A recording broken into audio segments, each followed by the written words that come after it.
Hali wali mkavu, na msemo huu umegonga ndipo kwa Aziza Robi, mfanyabiashara wa kuuza keki katika mtaa wa Dandora hapa Nairobi. Baada ya Citizen TV kutambua juhudi zake akitumia baiskeli kuuza bidhaa kwa wateja na wenye maduka, sasa amepata afueni, kwani kundi la kina mama chini ya muungano wa Al Sakina Center limemnunulia tuktuk ili arahisishe kazi yake. Tulipata fursa ya kuzungumza naye baada ya kufunguliwa ukurasa huu mpya na kuandaa simulizi yake katika makala yetu ya Mwanamke Bomba yanayofuata sasa.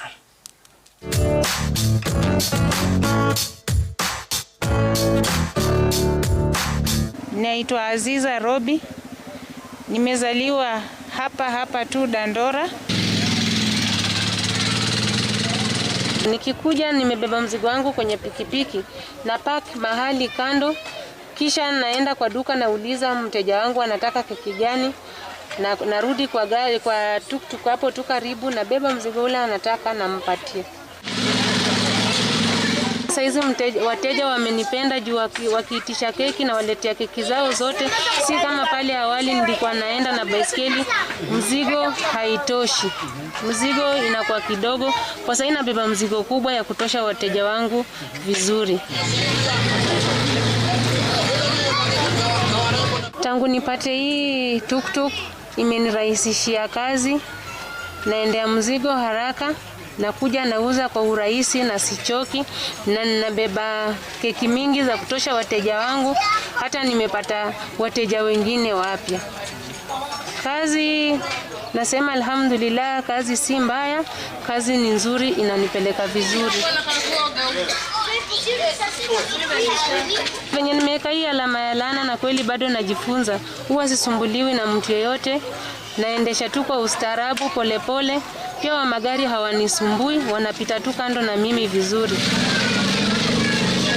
Saizi naweza enda mahali popote, si hata hapa tu Dandora kwenye nauza.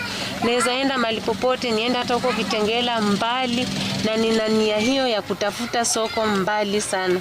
Kwa hii tuktuk hakuna changamoto ile napata, hakuna mtu ananihangaisha ama nini, tena sichoki. Changamoto nilikuwa napata nikiwa na baiskeli, nilikuwa nachoka, nachelewa kufika sokoni, na hata nikifika mzigo siwezi beba mzigo mkubwa venye nabeba saizi, wateja wangu waridhike. Hii pikipiki imenisaidia kwa kupata wateja wengi, pia sichoki. Imefanya mpaka customer wale walikuwa wanijui, wananijua, jua niliniona kwa TV ile siku nilikuwa napewa. Sasa wanataka kujua huyo alipewa ni nani na anauza nini. Sasa kila mtu anakuja na anataka kujua nauza nini na nampatia keki na anafurahia. Ningependa kurudisha shukrani zangu kwa Royal Media yote, kuanzia hasa Peter ambaye amesumbuka muda huo wote mpaka akanipata, akaniongelesha. Nilikuwa nakataa, lakini akainsist, akajiintroduce, akaambia yeye ni nani na ana nia mbaya, na akanifanyia interview. Kupitia hapo Mungu akajalia nikapata muhisani, akaninunulia hii tuktuk. Mpaka saizi kwa kazi imekuwa rahisi na imekuwa nzuri.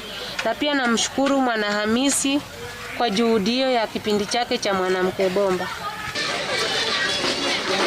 Wale wa mama wanang'ang'ana kama mimi, ningependa kuambia tu wasikufe moyo, wawe na subra, maana kila kitu huja kwa wakati wake. Usifanye tu kitu kidogo unaona umechokea. Hapana, Mungu wanga hajakupangia. Mungu akikupangia popote pale utapata riziki yako na Mungu atakuinua.